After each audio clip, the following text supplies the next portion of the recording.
Hi friends, ఈరోజు మన స్వప్న స్వగృహ ఛానల్లో స్వీట్ కార్న్తో మసాలా గ్రేవీ కర్రీ అనండి. కార్తీక మాసం కదండి, వెజ్ స్పెషల్స్ అండి. ఇవాళ స్వీట్ కార్న్ తోటి మసాలా కర్రీ ఎలా చేయాలో దానికి కావాల్సిన ఇంగ్రీడియంట్స్ ఏంటో చూపిస్తున్నాను. ఫస్ట్ అల్లం, కాజు, కార్న్స్ ఉడకబెట్టుకున్నవి కొన్ని తీసుకున్నానండి. టమాటో కట్ చేసినవి, 2 పెద్ద ఆనియన్స్, 4 పచ్చిమిర్చీలు. తర్వాత మూకుడులో ఆయిల్ వేసేసుకోవాలి. మూకుడు పెట్టుకొని మూకుడులో ఆయిల్ వేసేసుకొని అది వేడైనాక, ఫస్ట్ ఆయిల్ వేడి కావాలండి. ఆయిల్ వేడైనాక అల్లం వెల్లుల్లి పేస్ట్ వేయాలండి. అల్లం వెల్లుల్లి పేస్ట్ లేకపోతే వెల్లుల్లి అల్లం చిన్న ముక్కలుగా అయినా తరిగి వేసుకోవచ్చు.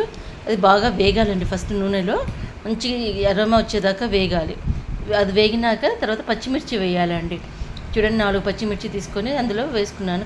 చిన్నగా కట్ చేసుకొని వేసుకోవాలి. అల్లము పచ్చిమిర్చి అన్నీ కలిపి వేగినాకనే మనం ఆనియన్ వేయాలండి. చూడండి, ఆనియన్ వేసుకొని దాంట్లో నుంచి ఆయిల్ రిలీజ్ అయ్యేదాకా వేపుకోవాలి. అంటే సిమ్ములో వేపుకోవాలండి. ఈ కర్రీ సిమ్ములోనే చేసుకోవాలి. కాజుని నానబెట్టుకున్నాను. చూడండి, నేను 15 కాజులు తీసుకున్నాను. కాజుని నానబెట్టుకున్నాను. చూడండి, ఆనియన్ అనేది గోల్డెన్ బ్రౌన్ వచ్చింది. ఈ స్టేజ్ దాకా వేపుకోవాలి. మంచిగా వేపుకొని తర్వాత టమాటో వేసుకున్నాను. టమాటోను మిక్సీ పట్టైనా వేసుకోవచ్చు, లేదంటే ఇలా చిన్నగా కట్ చేసేసుకొని వేసుకోవచ్చు. టమాటో ఉడికేలోపు మనం కాజుని పేస్ట్ పట్టి పెట్టుకోవాలి. తర్వాత అందులో టమాటో ఉడికినాక కారం, ఉప్పు, ధనియా పౌడర్, పసుపు వేసుకోవాలి. ఉప్పు కారం అనేది ఎవరి టేస్ట్కి తగ్గట్టు వాళ్ళదండి. వేసి మంచిగా కలుపుకోవాలండి. ఇవన్నీ కలిసేటట్టు కలుపుకొని దాన్ని ఒక 5 నిమిషాలు ఉడకనివ్వాలండి. అందులో నుంచి ఆయిల్ బయటకు వచ్చేదాకా ఉడకనివ్వాలి. టమాటో, ఆనియన్ కలిపి ఉడకనివ్వాలి. తర్వాత చూడండి, మనం మిక్సీ పట్టి పెట్టుకున్న కాజు పేస్ట్ని ఇప్పుడు కర్రీలో వేయాలి.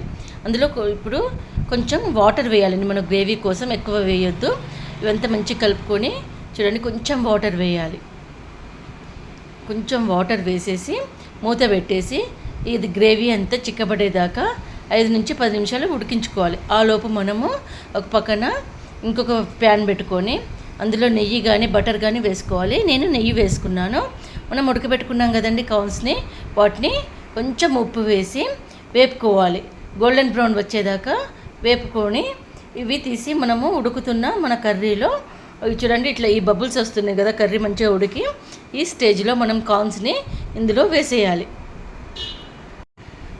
చూడండి, గ్రేవీ అనేది బాగా చిక్కగా ఉండొద్దు, బాగా సన్నగా పల్చగా ఉండొద్దు. చూసుకొని దాన్ని అడ్జస్ట్ చేసుకొని మనం వాటర్ వేసుకునేటప్పుడే మనం చూసుకోవాలి. ఉప్పు కారం వేసుకున్నాం కదండి, అన్నీ సరిపోయేటట్టు చూసుకొని ఈ స్టేజ్లో ఉప్పు కారం మళ్ళీ ఒకసారి చెక్ చేసుకోవాలి.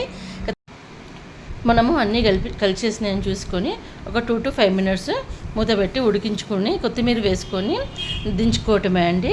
ఇలా మీరు కూడా చేసుకొని చపాతీతో కానీ, పులావ్తో కానీ, వెజ్ రైస్తో కానీ తిని ఎలా వచ్చిందో కామెంట్ బాక్స్లో కామెంట్ చేయండి. నా వంటలు కనుక మీకు నచ్చితే నా ఛానల్కి లైక్, షేర్ అండ్ సబ్స్క్రైబ్ చేయడం మర్చిపోకండి. స్వప్న స్వగృహ కిచెన్. ఇలాంటి వెరైటీ వంటల కోసం నా ఛానల్ని ఫాలో అవ్వండి.